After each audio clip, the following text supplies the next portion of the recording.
Selamat pagi, saya Andre Leogestu dari kelas A3 Manajemen Pagi. Di sini saya akan menjawab pertanyaan-pertanyaan UTS. Di video kali ini saya akan menjawab dari soal nomor 1 sampai nomor 5. Soal yang pertama yaitu sebutkan dan jelaskan apa yang dimaksud dengan analisis lingkungan bisnis. Jawabannya, bisnis environment atau lingkungan bisnis adalah kondisi yang terjadi di sekitar bisnis atau perusahaan yang dapat memengaruhi laju usaha tersebut. Hal ini penting untuk menjadi perhatian perusahaan karena akan memengaruhi performa perusahaan.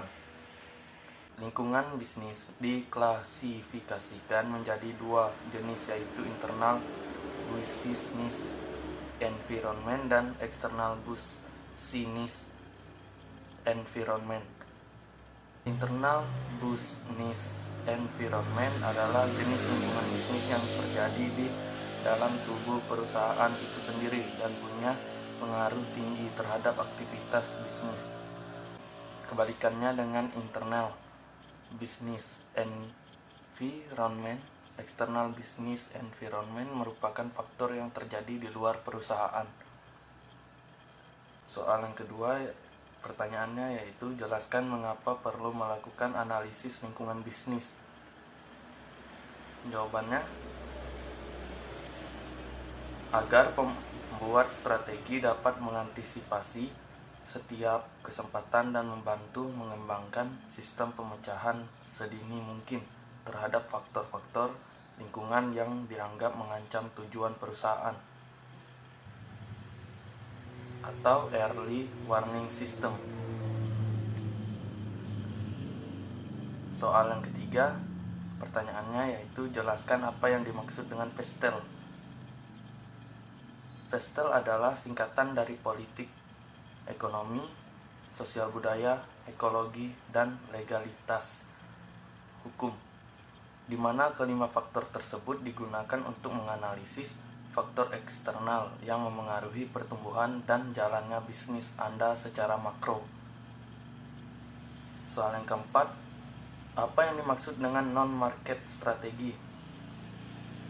Jawabannya, strategi non-pasar adalah strategi yang digunakan perusahaan dalam persaingan yang bukan merupakan strategi pasar. Banyak perusahaan yang terlibat dalam strategi non-pasar sehingga mereka dapat mengalahkan pesaing mereka di pasar atau untuk mengamankan monopoli pasar. Beberapa strategi non-pasar yang umum digunakan perusahaan adalah media dan penggunaan politik untuk melobi pengaruh pasar. Soal yang kelima, pandemi COVID-19 ini termaksud ke dalam lingkungan internal atau eksternal. Jelaskan alasannya, bagaimana pengaruh pandemi COVID-19 terhadap bisnis di Kalimantan Barat secara umum dan Pontianak khususnya. Minimal 300 kata dalam menjawab. Jawabannya yaitu virus corona menjadi salah satu faktor eksternal yang akan menghambat pertumbuhan ekonomi Indonesia, yang membuat masyarakat sulit untuk melakukan perdagangan. Contohnya toko, setiap ingin ke toko harus mencuci tangan terlebih dahulu atau menggunakan masker kemanapun pergi. Dan pemerintah juga menghimbau supaya masyarakat lebih memperhatikan virus COVID-19 ini. Contohnya harus menggunakan peralatan kesehatan, masker misalnya, supaya mencegah adanya virus corona. Faktor lainnya tentang virus COVID-19 ini bagi ekonomi yaitu ekspor-impor dari suatu wilayah ke wilayah lain. Pariwisata ke tempat yang sering dikunjungi oleh masyarakat sangat sulit untuk melakukan hal tersebut di musim pandemi COVID-19 ini. Menteri Keuangan Republik Indonesia mengatakan bahwa proyeksi pertumbuhan ekonomi Indonesia hanya akan mencapai 2,3%. Bahkan dalam situasi terburuk, ekonomi bisa minus hingga 0,4%. Penyebab dari hal ini diantaranya adalah turunnya konsumsi dan investasi baik dalam lingkup rumah tangga maupun lingkup pemerintah. Menjelang Ramadan, dunia manufaktur normalnya menggenjot industri karena naiknya permintaan masyarakat. Sayangnya, karena corona datang, manufaktur tidak bisa melakukan hal tersebut. Dilansir dari kata data, dampak virus corona bagi perekonomian ini memaksa perusahaan manufaktur untuk menurunkan produksinya. Ada karyawan harian yang diminta untuk libur bergantian sehingga pendapatannya berkurang setengahnya. Apabila dirumahkan sepenuhnya, perusahaan juga harus melakukan perhitungan pesangon. Karyawan harian juga terancam kehilangan pekerjaannya dan berakhir terpaksa pulang kampung atau cari pekerjaan yang lain. Karena proses pengolahan berkurang, impor bahan baku juga mengalami penurunan. Selain itu, hasil akhir proses manufaktur juga akan mengalami penurunan ekspor karena penurunan permintaan dari luar negeri. Kita semua tentu berharap agar pandemi ini segera berakhir, sebab jika itu terjadi, kita semua bisa kembali menjalani rutinitas seperti biasa. Baiklah, itu 5 soal yang sudah saya jawab. Dan soal nomor 6 dan 7 ada di video selanjutnya atau di video lain. Terima kasih. Selamat malam, nama saya Andre Legestu, saya dari kelas A3. Saya akan menyampaikan hasil ringkasan saya. Analisis lingkungan bisnis dimasukkan untuk agar kita dapat mengidentifikasi adanya peluang-peluang dalam bisnis, mengambil keputusan. Analisis ini kita juga dapat mengantisipasi adanya ancaman. Analisis lingkungan bisnis terdiri dari komponen pokok, yaitu analisis lingkungan makro dan analisis lingkungan industri. Analisis lingkungan makro terbagi lagi menjadi sebagai berikut, yaitu lingkungan ekonomi, sosial politik, teknologi, dan sebagainya. Analisis lingkungan industri berada di perantaraan sebagai intervening, maksudnya bagaimana analisis lingkungan makro bisa memengaruhi daya prospek dari perusahaan bisa secara langsung dan tidak langsung melalui lingkungan industri. Terkait karakteristik pokok dari lingkungan bisnis makro, yang pertama tidak memiliki batas. Yang kedua, bisnis makro hanya bisa memberikan sinyal yang lemah, sulit untuk dideteksi oleh manajemen. Dilihat dari kepentingan lingkungan bisnis, makro memiliki sifat tidak dapat dikendalikan, seperti mengendalikan politik, budaya, hukum yang ada di suatu negara.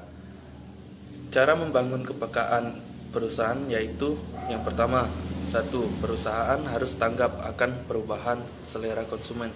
2. Perusahaan harus lebih peka terhadap perubahan dari para pesaingnya agar tidak kalah dalam persaingan.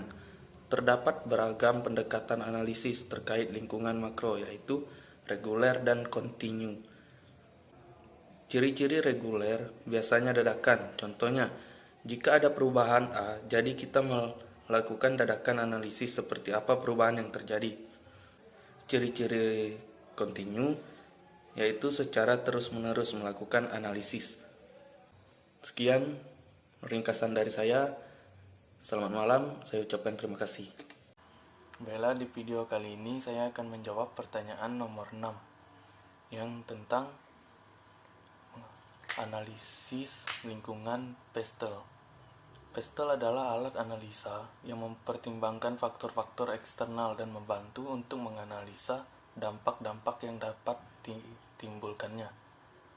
Analisa PESTEL juga merupakan alat yang sangat membantu untuk mendapatkan gambaran secara umum tentang lingkungan di mana organisasi akan beroperasi. Memperhatikan lingkungan dengan seksama, kita dapat mengambil manfaat dari peluang-peluang yang ada dan berusaha meminimalisir akan ancaman. Lingkungan PESTEL menyediakan konteks untuk perencanaan yang terinci untuk mendapatkan peluang-peluang yang ada. Faktor pastel dalam politik. 1. Jenis dan stabilitas pemerintahan. 2. Kebebasan pers. 3. Peraturan hukum. 4. Tingkat birokrasi. 5. Tingkat korupsi. Dan 6. Tren regulasi dan deregulasi. 7. Perundangan ketenagakerjaan. 8. Peraturan terkait sosial. 9. Peraturan perundangan pajak. 10. Pengendalian tarif dan perdagangan. 11. Peraturan perundangan lingkungan. 12. Peraturan perlindungan konsumen. 13. Perubahan kecil namun signifikan di lingkungan politik. Baiklah, ini adalah jawaban nomor 6 yang tentang analisis lingkungan pastel. Selamat pagi, nama saya Andre Liaugestu dari kelas A3 Manajemen Pagi. Saya akan membaca hasil ringkasan saya di bab 1. Bisnis tidak beroperasi dalam ruang hampa, melainkan dalam lingkungan dinamis yang memiliki pengaruh langsung pada cara mereka beroperasi dan apakah mereka akan mencapai tujuan mereka. Lingkungan bisnis eksternal ini terdiri dari banyak organisasi dan kekuatan luar yang dapat kita kelompokkan menjadi 7 sublingkungan utama seperti yang diilustrasikan gambar: ekonomi, politik, dan hukum, demografis, sosial, kompetitif, global, dan teknologi.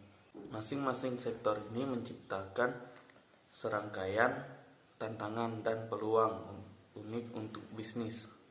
Definisi lingkungan bisnis. Ini adalah kumpulan input tersebut ke organisasi yang berada di bawah kendali organisasi atau kelompok kepentingan lain atau dipengaruhi oleh interaksi beberapa kelompok. Seperti ekonomi, lingkungan terdiri dari semua pengaruh eksternal dan internal, interaksi kompleks pasar, produk, dan keuangan.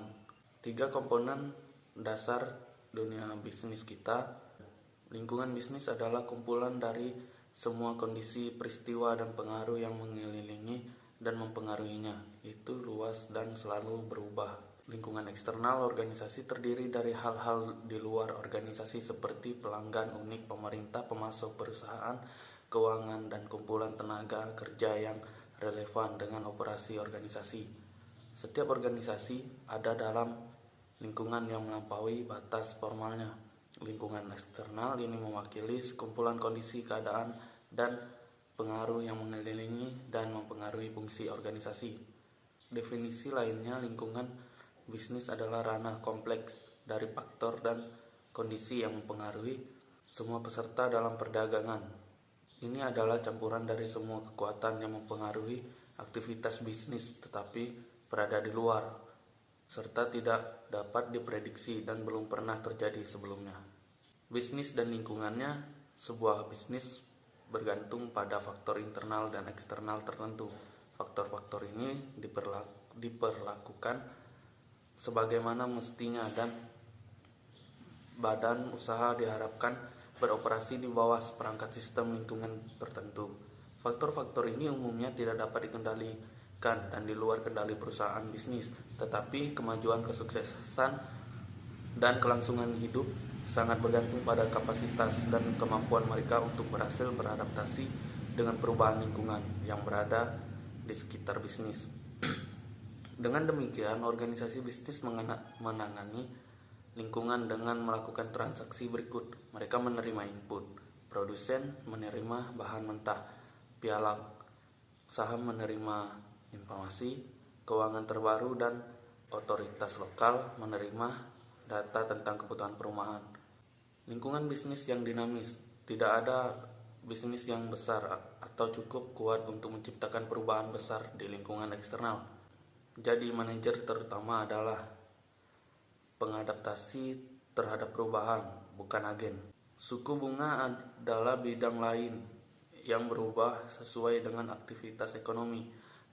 melalui kebijakan yang ditetapkannya, seperti pajak dan tingkat suku bunga. Pemerintah berupaya untuk merangsang atau membatasi tingkat kegiatan ekonomi. Pengaruh politik dan hukum.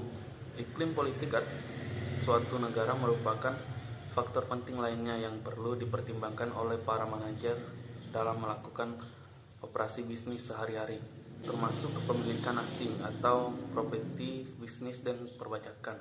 Tarif impor, kuota, dan pembatasan ekspor juga harus diperhitungkan. Faktor demografi adalah faktor yang tidak dapat dikendalikan dalam lingkungan bisnis dan sangat penting bagi manajer. Demografi membantu perusahaan menentukan pasar untuk produk mereka dan juga menentukan ukuran dan komposisi tenaga kerja. Anda akan menghadapi demografi saat Anda melanjutkan studi bisnis. Faktor sosial, sikap, nilai etika, dan gaya hidup kita memengaruhi apa, bagaimana, di mana, dan kapan orang membeli produk atau layanan. Mereka sulit untuk diprediksi, didefinisikan, dan diukur karena mereka bisa sangat subjektif. Mereka juga berubah saat orang bergerak melalui tahapan kehidupan yang berbeda. Perubahan peran telah membawa lebih banyak perempuan ke dunia kerja. Keseimbangan menjadi mudah di H dan R Block. Dalam industri yang didorong oleh tenggat waktu dan detail, sulit untuk membayangkan keseimbangan antara pekerjaan dan kehidupan sehari-hari untuk karyawan, penuh waktu, dan staf musiman. Memberi layanan pelanggan yang luar biasa. H dan R Block baru-baru ini dinobatkan sebagai bisnis Amerika Serikat teratas dengan keseimbangan kehidupan kerja terbaik oleh situs pencarian kerja online. Memang teknologi adalah penerapan keterampilan dan pengetahuan sains dan teknik untuk memecahkan masalah produk dan organisasi. Produktivitas adalah jumlah barang dan jasa yang dapat diproduksi oleh seorang pekerja. Konsep lingkungan bisnis manajer harus memiliki pemahaman dan penghargaan yang mendalam tentang lingkungan tempat dan organisasi berfungsi. Lingkungan bisnis adalah kumpulan kondisi, peristiwa, dan pengaruh yang mengelilingi dan memengaruhinya. Karena organisasi adalah bagian dari sistem organisasi yang lebih luas. Demi kesederhanaan kekuatan, lingkungan dapat diklasifikasikan menjadi dua kategori. Lingkungan internal yaitu terdiri dari kondisi dan kekuatan dalam suatu organisasi yang memengaruhi manajemen organisasi. Lingkungan eksternal adalah terdiri dari faktor-faktor yang memengaruhi perusahaan dari luar batas organisasinya. Lingkup lingkungan bisnis. Lingkungan organisasi berkaitan dengan kekuatan berbeda yang memiliki pengaruh langsung pada kinerja organisasi bisnis. Lingkungan organisasi membantu atau memengaruhi manajemen untuk mencapai tujuan organisasinya. Lingkungan bisnis. 5 kebutuhan utama penting bagi perusahaan bisnis untuk terus mengetahui tentang lingkungan sekitarnya. Karena jika suatu badan usaha menyadari fakta bahwa lingkungan menjadi tidak bersahabat, maka secara individu dan bersama dengan badan usaha lain dapat melakukan upaya untuk membuat lingkungan menjadi ramah dan sesuai kebutuhan bisnis. Informasi tentang perubahan yang terjadi di lingkungan memungkinkan perusahaan bisnis untuk menyesuaikan dirinya sendiri. Karena pengetahuannya tentang perubahan lingkungan, dan badan usaha tetap waspada dan dinamis. Keberhasilan suatu badan usaha sangat bergantung pada kesadarannya tentang lingkungan sekitarnya. Perusahaan dapat mengembangkan dirinya sendiri dan ketika perubahan yang menguntungkan terjadi di lingkungannya. Oleh karena itu, pengabaian terhadap perubahan lingkungan terbukti sangat merugikan. 7 faktor utama yang memengaruhi bisnis: demografis, ekonomi, sosial, politik, teknologi, dan global alam. 1. Faktor demografis. 2. Faktor ekonomi, faktor sosial, faktor politik, faktor teknologi, faktor global, dan faktor alam. 4 fitur utama lingkungan bisnis: lingkungan dinamis, lingkungan multi. Fitur-fitur tersebut adalah sebagai berikut. 1. Lingkungan itu dinamis. Perubahan lingkungan berkaitan dengan sejauh mana lingkungan organisasi dinamis dan selalu berubah. 2. Lingkungan multidimensi. Lingkungan memiliki karakter multisegi secara umum, berfreksi, pengamat menentukan bentuk dan karakter lingkungan. 3. Lingkungan itu kompleks. Ini mengacu pada jumlah elemen dalam lingkungan organisasi dan pengetahuan organisasi tentang elemen-elemen ini dan dampaknya. 4. Lingkungan memengaruhi organisasi. Kekuatan yang membentuk lingkungan berada di luar batas organisasi dan oleh karena itu di luar kendali manajemen. Sekian dari ringkasan yang dapat saya sampaikan. Terima kasih. Selamat malam, nama saya Andri Leogestu dari kelas A3 Manajemen Pagi. Saya akan mempresentasikan bab 2. Lingkungan pasar dan bukan pasar. Lingkungan bisnis, lingkungan pasar mencakup interaksi antara perusahaan pemasok dan pelanggan yang diatur oleh pasar dan kontrak. Untuk mencapai kinerja yang unggul, perusahaan harus beroperasi secara efektif di lingkungan pasar mereka. Manajemen yang efektif di lingkungan pasar adalah kondisi yang diperlukan untuk kinerja yang unggul. Tetapi itu tentulah tidak cukup. Lingkungan bukan pasar terdiri dari pengaturan sosial, politik, dan hukum yang membentuk interaksi di luar, tetapi berkaitan dengan pasar dan kontrak. Lingkungan bukan pasar mencakup interaksi-interaksi antara perusahaan dan individu, kelompok kepentingan, entitas, pemerintah, dan publik yang ditengahi bukan oleh pasar tetapi oleh lembaga publik dan swasta. Institusi publik berbeda dari pasar karena karakteristik seperti aturan mayoritas, proses hukum, hak yang luas, aksi kolektif, dan akses oleh publik. Manajemen yang efektif juga merupakan syarat mutlak yang harus dipenuhi untuk memperoleh kinerja yang unggul di lingkungan bukan pasar. Lingkungan bukan pasar telah tumbuh dari waktu ke waktu dan ini memerlukan perhatian yang meningkat dari pihak manajemen perusahaan. Proses pengaturan misalnya berfokus pada memuat aturan mengenai cara mengatasi masalah atau isu-isu tertentu yang muncul, seperti standar hemat bahan bakar, perhatian manajerial.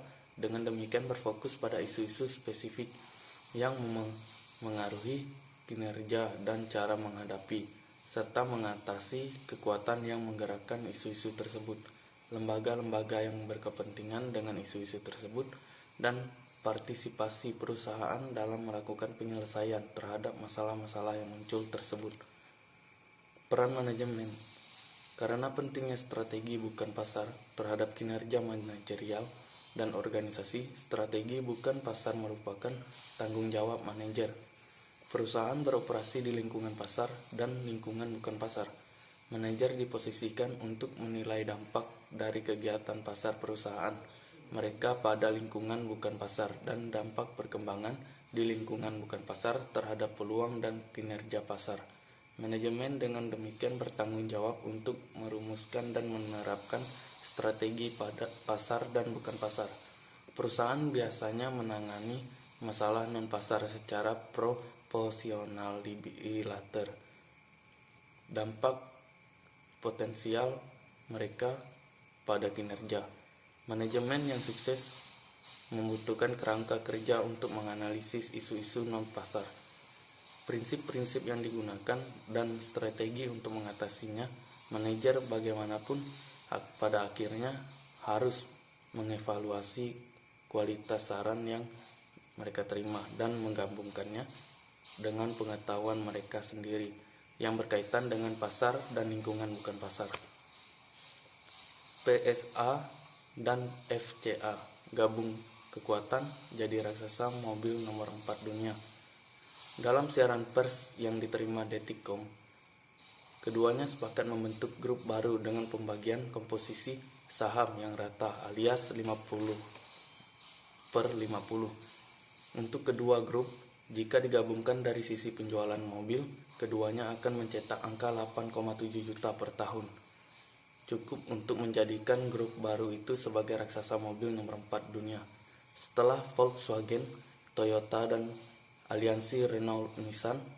Kedua grup besar beda benua itu bergabung demi menyatukan kekuatan menghadapi era mobilitas yang baru dan sekaligus menciptakan efisiensi.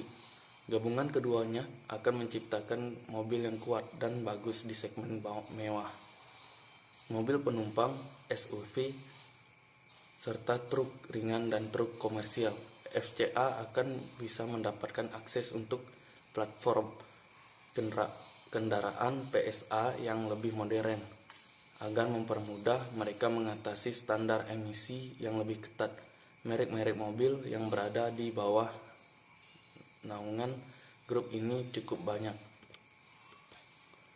Peraturan hemat bahan bakar. Pada tahun 2003, Dewan Negara Cina menggunakan sistem pembobotan dalam menetapkan standar hemat bahan bakar untuk mobil, van, dan SUV. Pada tahun 2009, penghematan bahan bakar rata-rata Tiongkok adalah 35,8 mpg dan menetapkan standar penghematan bahan bakar sebesar 42,2 mpg untuk 2015. Standar tersebut dikembangkan oleh teknologi otomotif dan pusat penelitian dan dikeluarkan oleh Dewan Negara. Cina dapat membuat produsen mobil di Cina melakukan penghematan bahan bakar minyak dan mobil yang diproduksi tersebut tidak menghasilkan emisi karbon apapun pada pertengahan abad ini. Tingkat tabungan dan investasi yang lebih tinggi di negara ini memungkinkan pengeluaran yang diperlukan untuk memenuhi kedua tujuan tersebut. Cina juga diperkirakan memiliki kapasitas tenaga batu bara yang sama dengan kapasitas energi 8 negara anggota Uni Eropa. Bangsa ini dapat melipat tigakan pertumbuhan ekonomi per kapita dan standar hidup sambil memotong permintaan energi final sebesar 27% pada tahun 2050. Tulis ETC dalam laporan yang diterbitkan dengan Rocky Mountain Institute dan dikutip melalui Bloomberg Senin. Kemampuan yang dimiliki Cina telah membuat Cina memiliki posisi yang baik untuk merangsang investasi jangka panjang dan skala besar setelah menetapkan tujuan strategis.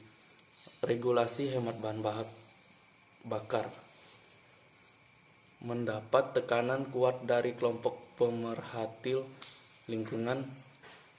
Komisi Eropa mengusulkan standar wajib hemat bahan bakar yaitu 120 gram di tahun 2012. Parlemen Eropa juga meminta standar yang kurang agresif untuk meringankan beban produsen mobil dan Komisi Eropa akhirnya mengalah dan menetapkan standar 130 gram untuk mobil dengan tambahan 10 gram yang harus dicapai dengan menggunakan ban yang lebih efisien, pendingin udara yang ditingkatkan, bahan bakar yang lebih bersih. Standar keselamatan. Administrasi Keselamatan Lalu Lintas Jalan Raya Nasional mengusulkan standar keselamatan yang akan secara efektif mengharuskan semua mobil, truk ringan, dan bus memiliki kamera pandangan ke belakang pada tahun 2012. Peraturan keselamatan. Beberapa orang yang terlibat dalam kecelakaan karena adanya akselerasi yang tidak diinginkan tersebut mengklaim bahwa akselerator yang dikendalikan secara elektronik adalah suatu kesalahan tarif. Pada tahun 2009, WTO memutuskan mendukung para pembuat petisi tersebut dan Cina merestrukturisasi tarifnya untuk mematuhi putusan itu. Sengketa perdagangan. Pada Februari 2011, Presiden Argentina Cristina Kirchner menarik lisensi impor otomatis pada sejumlah produk dari Brasil. Pada tahun Mei, Presiden Brasil yang baru terpilih Dilma Rousseff membalas dengan menarik lisensi impor otomatis untuk mobil yang diproduksi Argentina. Bantuan bencana. Jepang menyetujui bantuan keuangan untuk produsen suku cadang mobilnya karena beberapa di antara produsen suku cadang telah dilanda gempa bumi dan tsunami pada tanggal 11 Maret 2011. Sekian dari presentasi saya. Terima kasih.